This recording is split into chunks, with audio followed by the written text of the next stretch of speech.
Assalamualaikum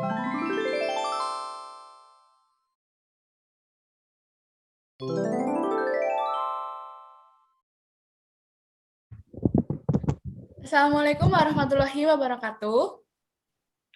Waalaikumsalam warahmatullahi wabarakatuh. Selamat siang anak-anak. Siang, Selamat siang. Bu. Gimana kabarnya hari ini? Alhamdulillah sehat, Bu. Alhamdulillah pada sehat-sehat ya. Pada pertemuan hari ini, adakah yang tidak hadir? Mohon maaf, Rian tidak hadir, Bu. Oh ya, kenapa ya, Mbak? Katanya sinyalnya susah, Bu.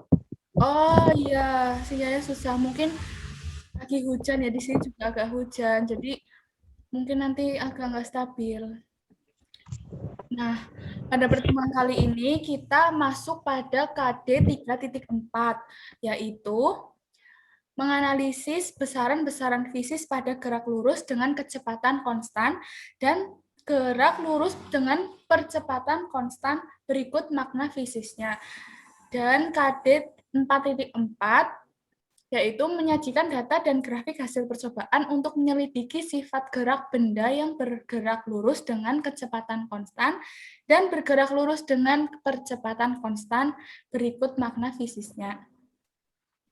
Nah, untuk tujuan pembelajaran kita pada hari ini, yaitu melalui kegiatan diskusi teknologi informasi, siswa dapat menganalisis hubungan antara kecepatan terhadap waktu dengan tepat, hubungan antara kecepatan, maksudnya perpindahan terhadap waktu, kemudian dapat mendeskripsikan konsep gerak lurus beraturan, merumuskan persamaan gerak lurus beraturan, dan menyelesaikan persoalan yang berkaitan dengan gerak lurus beraturan. Sedangkan untuk psikomotoriknya, melalui kegiatan diskusi teknologi informasi ini, siswa dapat menganalisis data hasil diskusi tentang gerak lurus beraturan dan mempresentasikan hasil diskusi tersebut dengan baik. Nah, sebelum kita memasuki pembelajaran hari ini, coba ada yang masih ingat nggak tentang gerak? Apa itu gerak? Saya, Bu, izin menjawab. Iya, baik Mbak. Silahkan. Gerak adalah perubahan kedudukan suatu benda ya, Bu? Ya, betul sekali Mbak Fariza. Gerak adalah perubahan kedudukan suatu benda dari posisi awal. Benda dikatakan bergerak apabila benda mengalami perpindahan atau menempuh suatu jarak tertentu. Nah, berdasarkan lintasannya, gerak itu terbagi menjadi 3 jenis, yaitu gerak lurus, kemudian gerak melingkar, dan gerak parabola. Mbak Farisa, kok sedang main HP ya? Coba diletakkan dulu HP-nya. Nanti dilanjut lagi main HP-nya. Kita fokus belajar dulu ya, Mbak. Coba Mbak Farisa, sebutkan 3 jenis gerak berdasarkan lintasannya, seperti yang saya sebutkan tadi. Mohon maaf, Bu. Saya tidak tahu, Bu. Kan? Makanya lain kali diperhatikan ya, Mbak. Main HP-nya nanti Ya, dulu. maaf ya, Bu. Ya, nah, coba teman yang lain ada yang bisa membantu Mbak Farisa menjelaskan tadi menyebutkan 3 jenis gerak berdasarkan lintasannya. Saya izin menjawab, Bu. Ya, silakan Mbak. Gerak lurus, gerak melingkar, dan gerak parabola. Nah, bagus. Seperti itu ya, Mbak Farisa sudah paham? Ya, Bu, sudah paham, Bu. Ya, baik. Kita lanjut lagi ya. Nah, selanjutnya, ada yang tahu apa itu dengan gerak lurus? Gerak lurus adalah gerak yang lintasannya lurus. Ya, betul sekali Mbak Zahra. Gerak lurus itu gerak yang lintasannya lurus. Gerak lurus terbagi menjadi 2 jenis gerak, yaitu gerak lurus beraturan dan gerak lurus berubah beraturan. Nah, pada pertemuan hari ini kita akan mempelajari tentang gerak lurus beraturan. Nah, coba sebutkan penerapan gerak lurus beraturan dalam kehidupan sehari-hari. Ada yang tahu?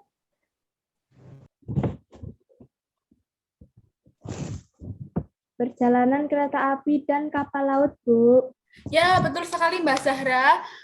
Kereta api dan kapal laut yang bergerak pada lintasan lurus dengan kecepatan yang tetap ya.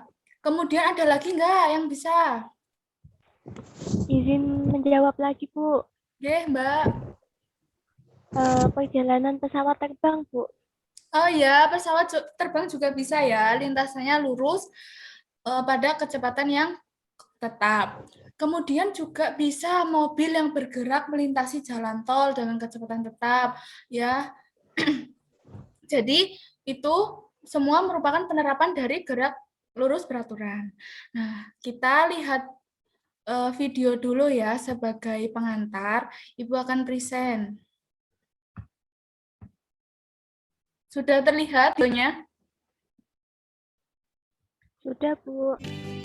Apabila sebuah mobil bergerak dengan kecepatan tetap 60 km per jam, pernyataan ini mengandung makna setiap jam mobil tersebut menempuh jarak 60 km.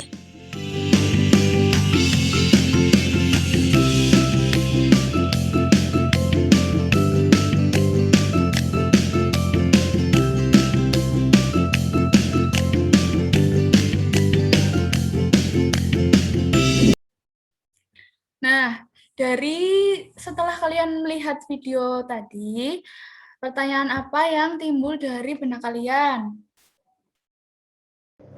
Izin bertanya, Bu. Ya, Mengapa peristiwa tersebut terjadi dan akibat apa yang ditimbulkan dari pergerakan mobil? ya bagus sekali ya pertanyaan dari Mbak Zahra. Untuk mengetahui jawabannya, kita akan membahas gerak lurus beraturan ini dengan membentuk beberapa kelompok. Nah, kelompoknya sama seperti yang minggu lalu ya. Ibu sudah bagikan LKS pada grup WhatsApp, silahkan kalian download, kemudian dikerjakan dengan kelompoknya, melakukan simulasi, setelah itu dipresentasikan. Nah, silahkan kalian memasuki breakout rooms sesuai dengan kelompoknya ya. Waktunya untuk melakukan simulasi dan diskusi itu 20 menit. Setelah itu kalian kembali ke room ini lagi. Oke? Baik, Bu. Baik, Bu.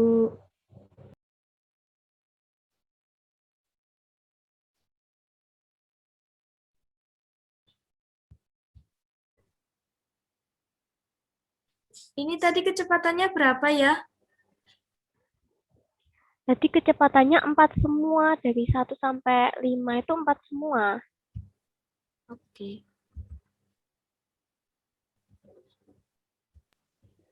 Assalamualaikum. Ini kelompok 6 ya. Waalaikumsalam. Iya, Bu. Kelompok 6, Bu. Gimana? Ada kesulitan nggak? Sementara belum, Bu. Baik, lanjutkan lagi ya. Iya, Bu. Terima kasih. Baik, diskusinya sudah selesai ya. Sudah 20 menit ini. Kita kemudian mempresentasikan hasil diskusi. Nah, dari kelompok mana nih yang mau mempresentasikan hasil diskusinya?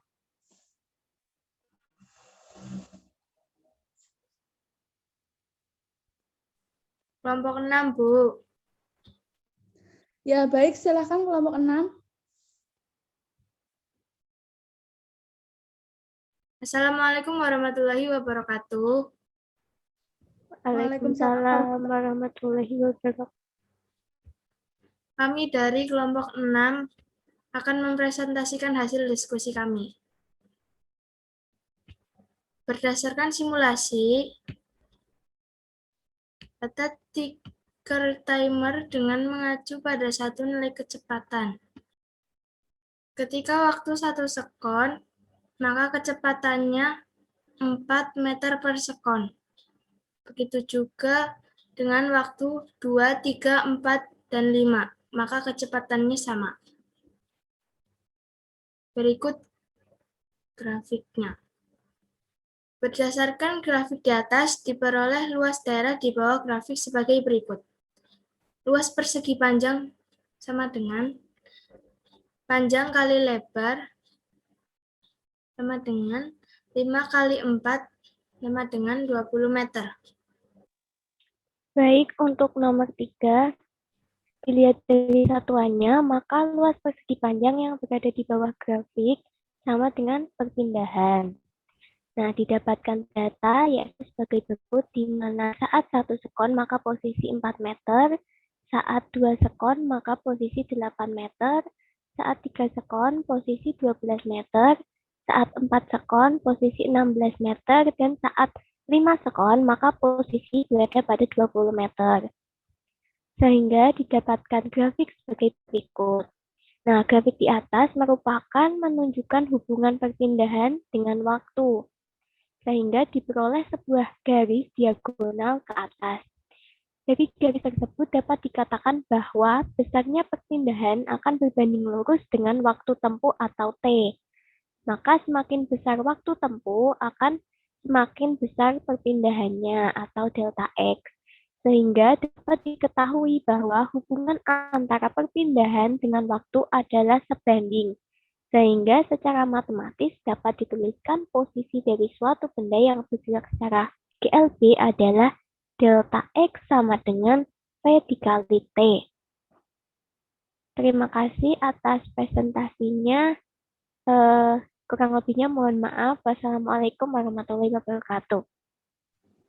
Waalaikumsalam warahmatullahi wabarakatuh. Terima kasih kelompok 6 sudah melakukan presentasi. Mungkin dari teman-teman yang lain ada yang mau menanggapi? Ya, sepertinya belum ada ya. Jadi kita langsung saja bahas bersama-sama hasil diskusi dari simulasi kalian. Iya, langsung saja kita bahas bersama-sama ya. Itu mau present dulu.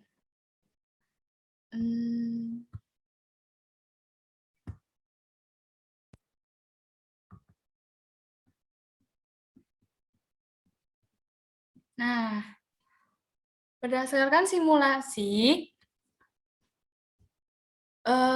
pada ticker timer itu kecepatannya sama ya, 4 sekon. Pada waktu 1, 2, 3, 4, dan 5 itu kecepatannya sama. Kemudian diperoleh grafik. Grafik tersebut merupakan grafik kecepatan terhadap waktu, di mana kecepatan konstan terhadap waktu karena grafiknya lurus ya. Pada waktu berapapun kecepatannya akan sama, yaitu 4. Nah, dapat dari grafik di atas itu dapat dihitung perpindahannya dengan cara mencari luas persegi panjang di bawah grafik. Itu kan grafiknya berbentuk persegi panjang ya, di bawah itu luas sama dengan panjang kali lebar. Panjangnya 5, segini, terus lebarnya naik ke atas 4. Jadi 5 kali 4, 20 meter. Nah, kemudian untuk data perpindahan dengan waktu didapat data sebagai berikut, dan grafiknya yaitu berbentuk garis diagonal ke atas. Grafik tersebut itu merupakan grafik berbanding lurus antara perpindahan dengan waktu ya.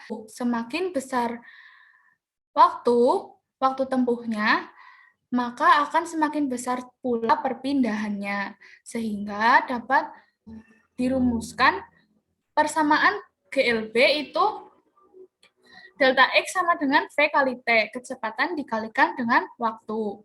Dari hasil diskusi dan simulasi yang kalian lakukan, serta pembahasan yang tadi sudah Bu Guru sampaikan, dapat diambil kesimpulan bahwa yang pertama, suatu benda dikatakan bergerak lurus beraturan apabila, coba ada yang menjawab? Lintasan yang ditempuh oleh benda itu berupa garis lurus dan kecepatannya selalu tetap setiap saat atau konstan. Nah, betul ya.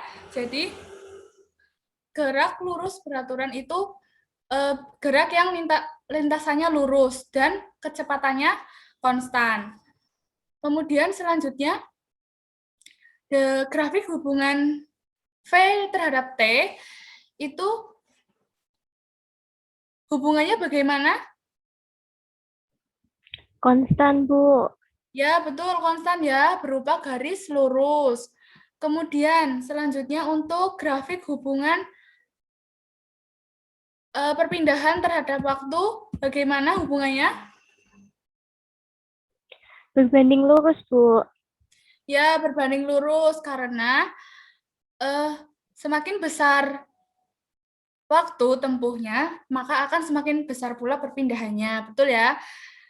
Nah, kemudian formulasi hubungan antara perpindahan, kecepatan, dan waktu pada gerak lurus beraturan dituliskan sebagai Delta X sama dengan V kali T. ya, betul sekali. Nah, baik begitu ya untuk pembahasan materi gerak lurus beraturan.